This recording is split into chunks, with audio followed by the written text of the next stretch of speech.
G'day guys. The main factor, the main problem that you're going to have, guy or girl, in a relationship is the level of value that the person is going to have if they meet somebody that can potentially provide for them a strong, sound, satisfying and safe relationship.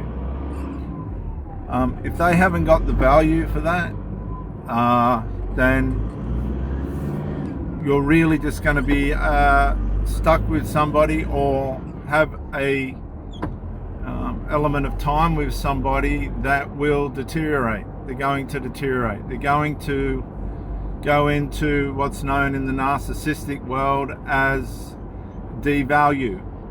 Now, whether that's based on your performance or not, it's something that'll happen inside the mind of this person. They'll lose touch with anything that's positive, and they'll be dictated to by their mind to step back and undervalue you. They will be undervaluing you within their own mind. They'll be at war with their mind. Now, if it all becomes too much, they'll just give in to it, and the relationship will become too difficult for you via their deterioration in behavior, and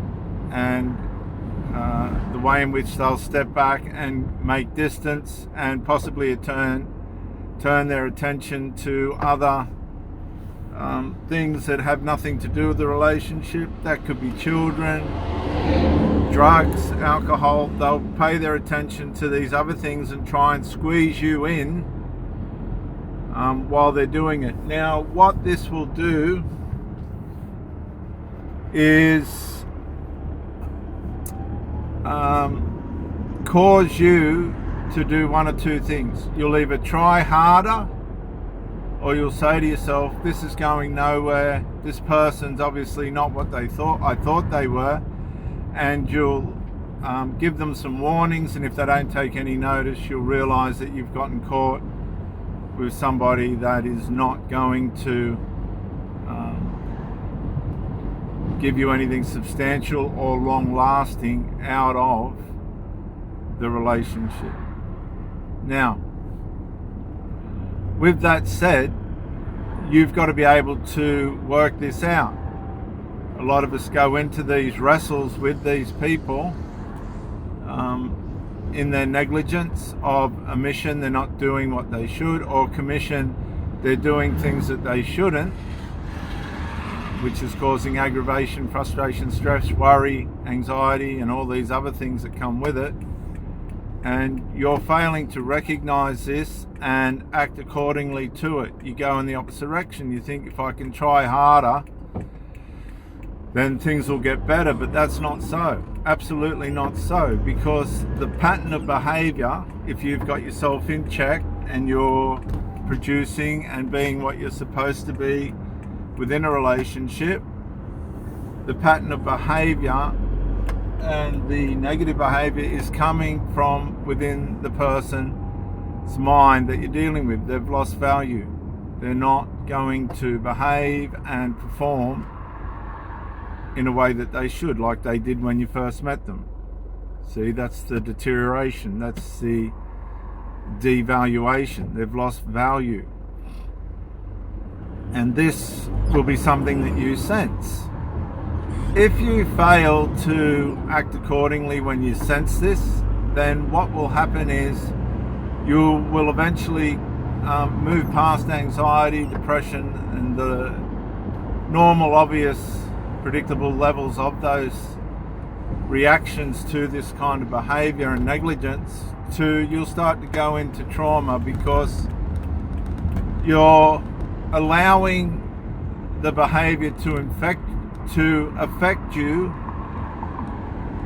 for too long a period, which then breaks you down into a state of trauma, right? And then at this point, if you've seen the red flags and you're trying harder instead of stepping back and saying, hang on a minute, I'm not tolerating this, you're going against your conscience, you're searing your conscience, you're not listening to what's best for you, and this person will know that, and they'll drag you along until finally they get to a point where they've got to do something for you to get rid of them, finally get rid of them, or they'll sabotage the relationship and have an affair or do something stupid so that you get rid of them.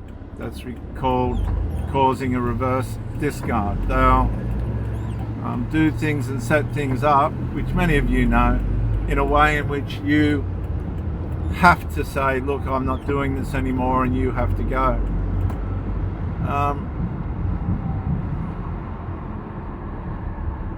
That's when they're going to test you even further. If you get out, they're going to come back and say, or they're going to contact you in one way or another and test to see if they can push things further after the breakup and coax you into coming back by negotiating better behavior or some kind of convincing you of some kind of change, which will only last temporarily, because the person is what you saw. They are what you saw.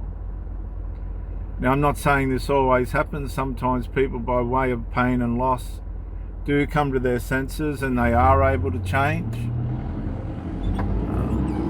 And change for the good. But in most general cases, most people are not responsible or accountable, and they self-prophesy that really nothing's going to work for them anyway, and they'll hedge their bets for as long as they can, hang on to you for as long as they can, until they wreck it far enough for you to finally give in. No matter how that affects you or what the cause is that has on you, what negative impacts and health and mental health impacts that has on you, because sustained mental health abuse will lead to physical ailments, stomach ulcers and other temporary memory loss and things that are not going to be to your benefit. So you have to be honest enough with yourself, as scary as it is, to say to yourself, okay, I like this person, they've got issues. Some are acceptable, but it's gotten to the point where a lot of them are not. And you've got to be prepared to say to yourself, I've warned them. I'm watching this person abuse my attempts to try and fix things up. And it could come through a second person. They may not be resolving conflicts that are coming from a delusional or narcissistic, collapsing family member who is fighting for their supply. I've seen this so many times, where you get family members that want full control of the time and space and intimacy, at least at an emotional level, of that person.